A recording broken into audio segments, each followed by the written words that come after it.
It's something spiritual. I left Lagos, but I said my wife is in Lagos and my child too is in Lagos. As she came inside, I was the one that opened. I opened the door. As I opened the front door, she was like screaming. She started screaming. I held her by the hands. I said, "What is going on? Why are you shouting?" Then she hurriedly ran outside through the backyard. I went after her. I searched everywhere. I couldn't even find her. I have been living with a ghost as a wife. She gave me a child. She gave me a daughter. Auntie, I want to say thank you for giving me this opportunity to share my story. At first I've deliberated on it, but I think I just need to let it out, to tell the world how I experienced my past marriage. So I want to say thank you, and also for you viewers out there to give me a listening ear and also share your views. Um, my past marriage all began when I was in school. I was in my year three. Then I was given a sideways placement. That is, I was given an IT to go for IT. So as at that time, I I went out to several companies, in search of a placement. I couldn't get. I schooled in the east, so I came down to Lagos, for my sideways. I couldn't get anyone available. Not until when I and a friend of mine, my secondary school friend, we bumped into each other, a male friend actually. We bumped into each other at a car wash. Right there, we greeted and we hugged. As guys, we talked and we gisted for a while. So while we were gisting and trying to catch up for lost times, there and there, I saw a young lady. She was like an angel. She came out from the car wash office, with a paperwork on her hand, trying to direct the people washing the cars to quickly wash them so that other people who have their cars can queue up in line. So while this was going on, I was just looking at her intently. I was like, all my focus, all my thought was on her. While my friend was talking to me, I wasn't even paying attention. So something just catapulted me, something just moved me. And I said to myself that I need to speak to this lady because I've never seen someone like that. Apart from her beauty, she was one who had confidence in herself. She was so bold, and she was, I don't understand, like I couldn't, words cannot express the way, I felt for her at that time. It was a very, very memorable experience for me. So at that time I was speaking to my friend. He was looking at me and saying, "What's going on? What are you looking at?" While he looked over my shoulder, he saw the lady I was. Then he laughed. As guys, I was like, "Who is that lady?" He said, "Ah, that's one of their intake that just came in now. That she's more like a receptionist there. She attends to customers, take in records, and give in stocks of whatever materials they use in washing those cars and vehicles that come into the car wash." I was like, "Wow." And she looks this decent, too beautiful to be doing such kind of job. Just like, "Do you want to say something to her?" I said, "Yeah." So to cut the long story short, I met her that very day. I was like, "Hello, hi, what's up?" She never gave me attention, but what I did was, as I was about leaving, I just quickly asked for her number. She reluctantly gave it to me. So that was how it began. Luckily for me, in Lagos, I got a placement with Niger Doc.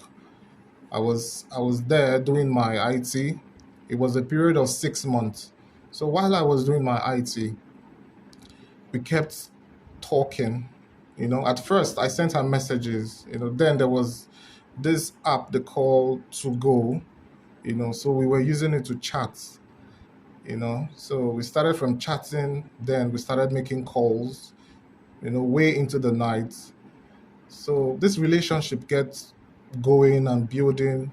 For 5 months into the relationship, I was asking after her welfare, like trying to know more about her family, because one thing I like about ladies, she's very hardworking. She's not a lazy person, and she knows what she wants for herself. When you see somebody that you so much love and you so much have deep affection for, the very minute you see the person, you just have this very strong bond with the person. You can't really explain it. So that was the kind of feeling I had for her, you know. So we kept talking, we kept jesting. Then, um, the very minute I started, like there was a time I celebrated my birthday. I celebrated my birthday at that time, and I asked her to come over because then in Lagos, I was staying with one of my elder brother. You know, I was squatting with him so that from there I could go to work as an IT, intern. So I asked her to come pay me a visit, because that day was my birthday. So she told me that she's not the outing type. She's not one who socializes a lot.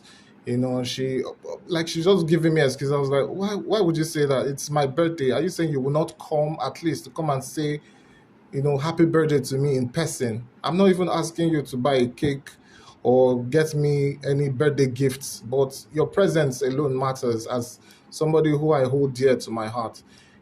So she refused. But what happened was that she later changed her mind, but she came very late that very day. She came in the evening because I dropped my address with her, So she came, and while she came, she got me some gifts. The gift she got me was just a T-shirt and a trouser. She had it wrapped and gave it to me that evening. So I saw her outside my brother's house. We hugged, you know. Then I was like, come in, at least come in, come and meet my brother.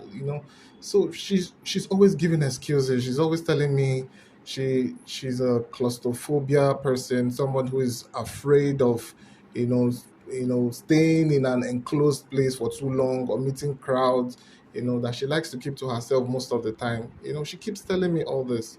But I really, really do loved her so much. I really do loved the lady.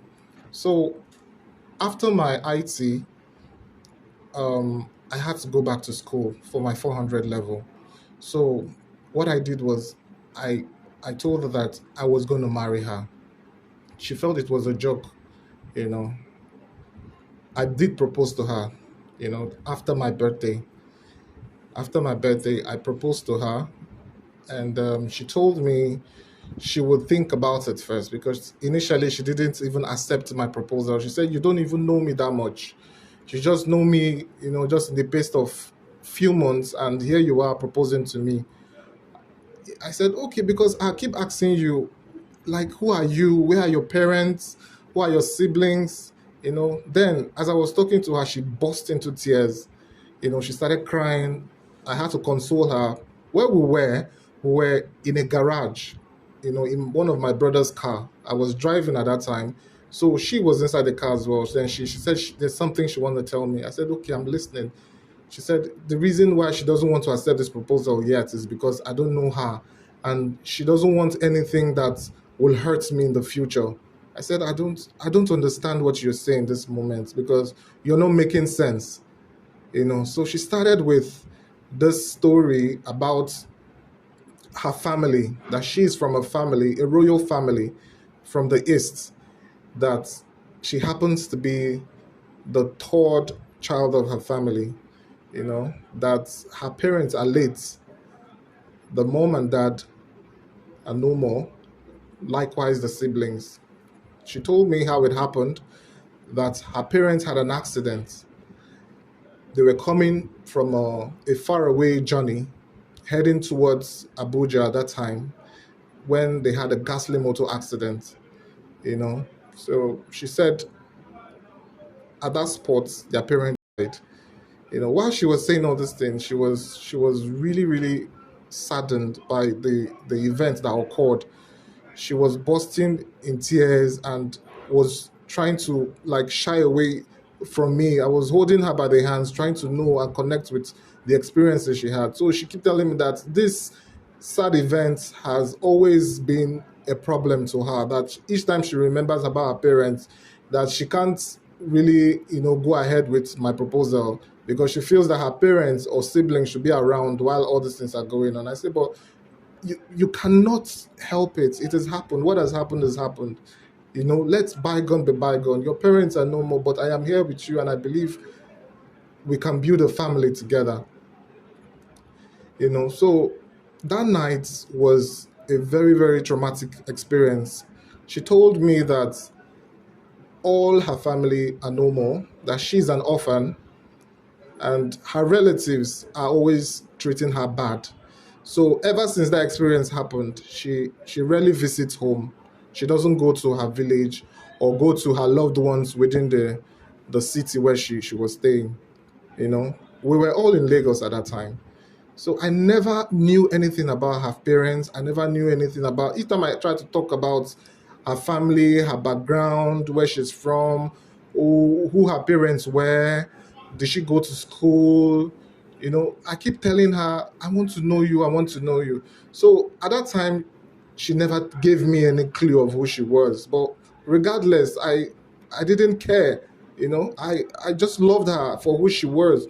She was an she was a hardworking person and a devoted Christian as well. She's somebody who, when you see her, you will just fall in love with her. She's a likable fellow.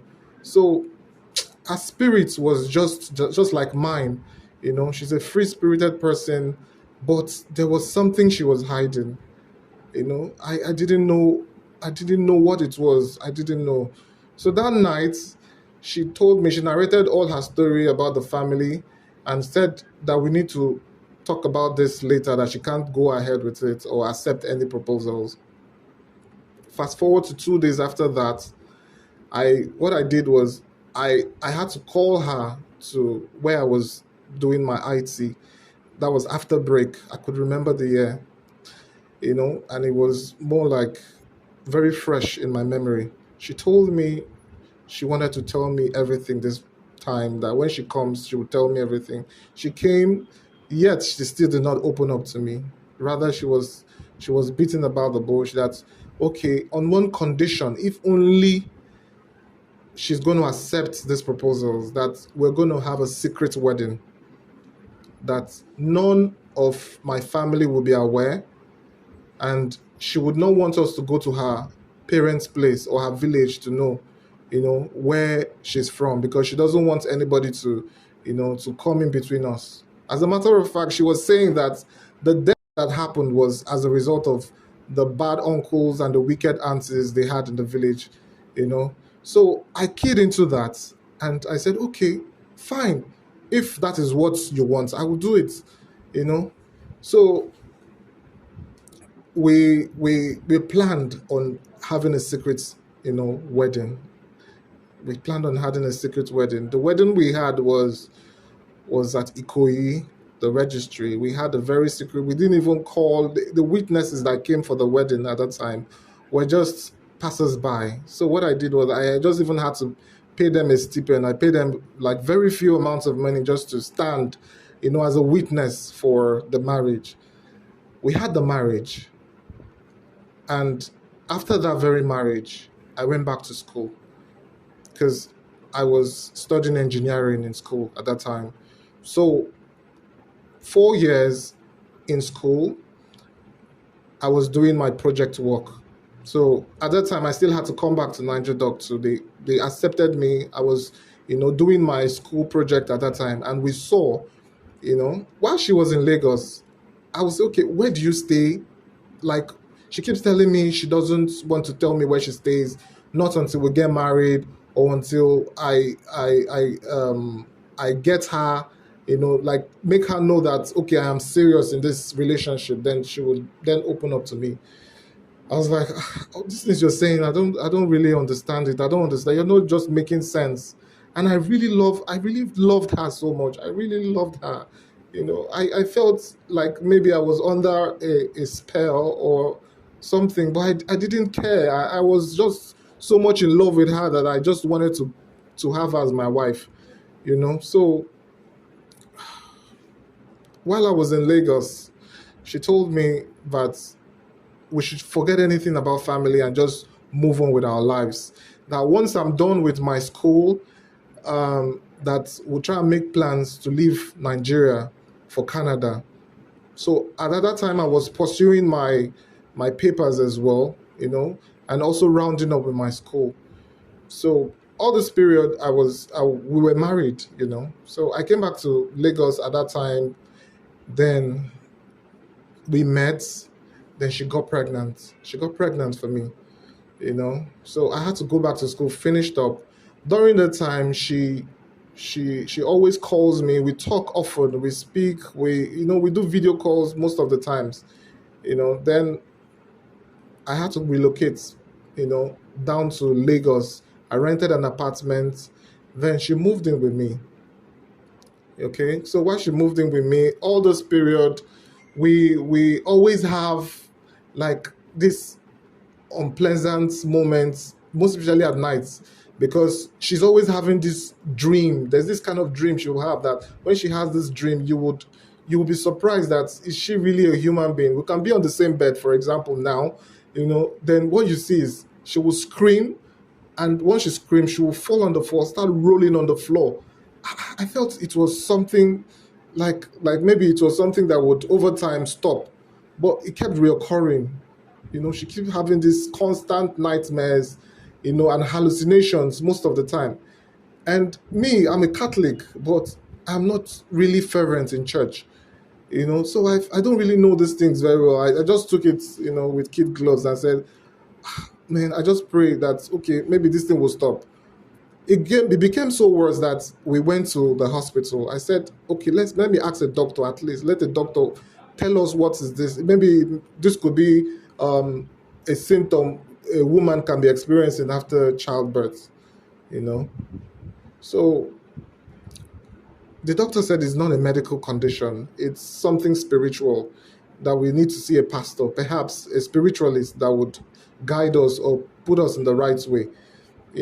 So all the things have been experiencing. She gave birth. Then our child was 6 to 7 months, a baby girl, a baby girl at that time. So she told me um, that this is the time she want to tell me something, and she wants me to to hold what she's going to say there and carry it to the letter. I said, what do you mean by that? She said, well, she has been having these constant nightmares and she wants to put a stop to it. That ever since I got married to her, I don't know anything about her. I said, yes. That she wants to tell me where she's from. I said, okay, that's good. So she now narrated her place, her hometown to me. As a matter of fact, she wrote it down on a paper and gave it to me to go to her place. When I get to her local government, just like that, I would ask for her family, and her father's compound. So I was the only one that went. I asked her to come with me. She said she cannot come, that if she comes with me, that it's going to be disastrous. And moreover, she's not very strong. So I persuaded her. She really did not wanted to come with me. So I was forced. I said, for her not to die, or probably something bad happened to her, because she keeps having these constant nightmares all the time, and it is becoming so terrible that she loses weight all of the time. The following morning, you see her throwing up. Her eyes is just looking so dim, like somebody who hasn't slept for weeks or probably months. So I had to take a leave from work at that time. I told them I wanted a leave. I I processed my leave terms. My company granted it. So then I journeyed down to her place. She is from the east. So all through my experience, I I never for once thought that I would go through this, in life. But I just feel I will share this all regardless. So the journey began. I took off from Lagos, and while I was going, I keep having the signs, like the signs I keep having, like the bus I entered, for example, developed flat tires even way before we got to Ore. You know, before we even got to Ore, they said the engine was having problems. So we journeyed down to Benin. As we got to Benin, because I had two phones with me. One of my phone got missing. One of my phone got missing. So at the process, I was trying to find it. The bus I entered left because I came down unknowingly that somebody came down. So I was like trying to find it. The bus left. What I did, I spent almost the whole day there at Benin, at the park where we stopped to eat. I I couldn't find the phone, but I said, well, it's a phone. I could always retrieve my line anytime. So what I did was I had to take another bus from Benin down to the east. So I got to the east just like the way she told me to. I got there, I started asking questions, you know. I got to her family house, I asked of her family name. And they were like, okay, yeah, they know this family. And I asked, okay, do you know so person who happens to be my wife? They were looking at me astonished, like, who could this person be? You just came from nowhere. By the way, who are you? They were asking me. I said, okay, I am the husband to my wife. I mentioned her name. And the first woman I told, because she was selling plantain by the roadside, very close to their house. She left her plantain and ran away, like maybe there was something chasing after her. I looked around, I looked over my shoulders. I didn't see anybody, but I felt it was my presence that made her leave. Well, I shrugged my shoulders and kept going. I went close to where the house is, the other house close to it. I asked. They were like, are you sure? People were like so surprised to see me. Like, are you sure? Who is this person? They said, do you have a picture of who you're talking about? I said, yes. I brought out my phone, showed it to the person. It was a man, an elderly man. You know, he was the one, I think he summoned courage and said, my son, well, there are so many things I need to show you. And it is not what I have to say with my mouth, that you have to use your eyes to see them first. I said, sir, you're beginning to sound very, very scary you know, and so incomprehensible. He said, okay, follow me then. I went with him. He took me to a house. The house was a bungalow house, and the compound was full of bushes. He took me to the backyard, and there he showed me the grave. The grave there were about five. Two were for where he said one is the husband, the one is the wife, then the other ones were the siblings of my wife. Then I was like, okay, yes, because my wife told me her parents died in a ghastly motor accident. He said, no, that this other grave you're seeing happens to be my wife. I said, no, you must be joking. So we had a back and forth argument. He had to call the neighboring people in the village and say, come and hear that this news is not, I'm not the only one that will hear it. So he called people. We were there at the compound. I was like, what do you mean? I left Lagos, but I said my wife is in Lagos and my child too is in Lagos. I had to come so that I can inform the family. According to what my wife said, she said that once I go to her father's house, that her sleepless nights will stop. So she was like, are you they were asking me, are you sure your wife is in Lagos? I said, what do you mean? That my wife is in Lagos. So they were saying this thing and it was becoming so annoying. I was like, why are you guys getting on my nerves? Okay, do you know what? Can you at least select 2 or 3 people, preferably elderly people, that will follow me down to Lagos? Okay, so that you can have a look. You can see this person I'm telling you with, that she's not, she's still alive. That very minute, I became very angry. I just said, in short, I am going. Then I was like, okay, that they will go with me.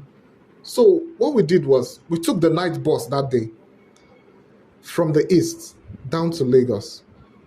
We were 5 in number. Myself, 3 elders, an elderly woman, and a young man, a relative of theirs. So while we were approaching, I had a call on my phone, my other phone. She was the one that called. I was like, hello. She said, hello. Immediately I said, hello. She just hanged up the phone. And I said, you see, you people are saying she was the one that just called me. I guess it was a network problem. So as I was trying to call her back, they said the network was bad. Like it was telling me not reachable, not reachable. We left the east for Lagos. The following morning, we got there.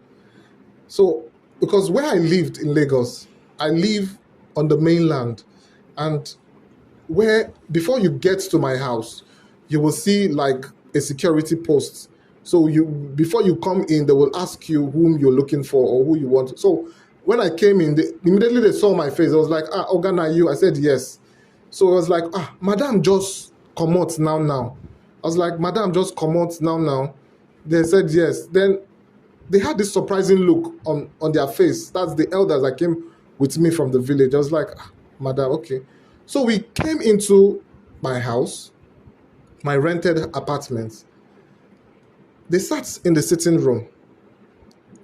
As they sat, I said, okay, can I get you something? They said, nothing for now, until they get to see my wife, who I claim to say she's still alive. I said, okay. Lo and behold, what I saw was my phone rang. She called me again. Then I was somewhere in the bedroom. She was like, honey, where are you? I said, I'm home. I said, I'm home. And I came home. They said, you left. They said, oh, yes, that she quickly rushed out to get something, across the road, that she will be back soon. I said, okay. I waited. We waited for like an hour before she came in. So while she came through the gate, as she came inside, as she came inside, she came through the front door. I was the one that I opened the front door for her. Then, as I opened the front door, she was like screaming. She started screaming. I held her by the hands. I said, what is going on? Why are you shouting?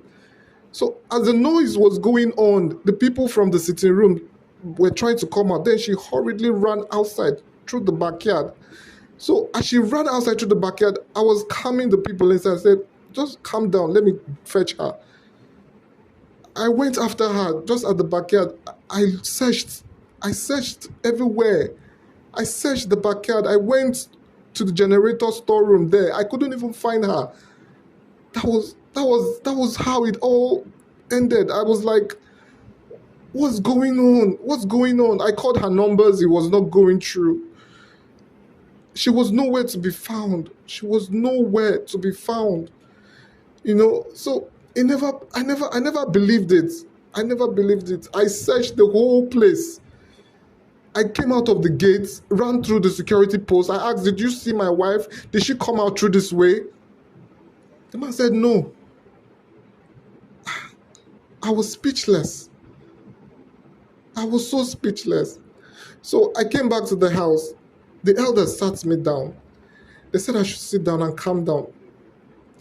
They gave me a glass of water. I drank.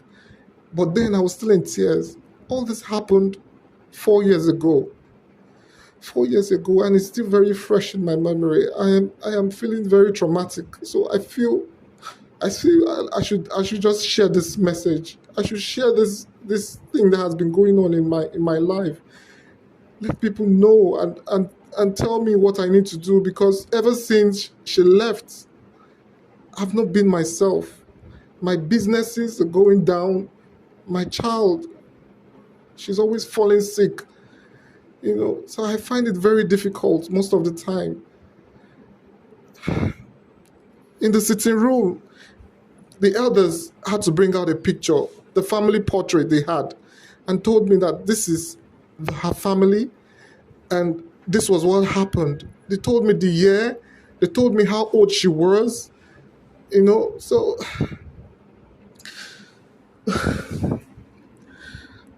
I feel so sad right now, because I really loved my wife. I really loved her. She was my backbone. She saw me. She was with me even when I was struggling. But ever since she left me, she just disappeared into thin air. I couldn't trace her. I couldn't find where she was. Then they told me that I've been living with a ghost all this while. They told me I have been living with a ghost as a wife. And it just dawned on me then that it was true. But how could that be? She gave me a child. She gave me a daughter. She gave me a daughter, and I can't seem to go past my experience. So I still feel this. It's still very fresh in my memory. Ever since it happened, I find it difficult to keep a stable relationship, or I've not even had any person else to call my wife, you know. But I just feel maybe God will have his way and make things right for me sooner or later. But I still see her every time in my dreams. Every time I see her, please help me. What should I do? What should I do? My business is not going well. Life has been very difficult for me lately. Instantly, I lost the job I had with Niger Dog. Please, I just said I should share the story with you. Please do not judge me and learn from me too. Please. Thank you.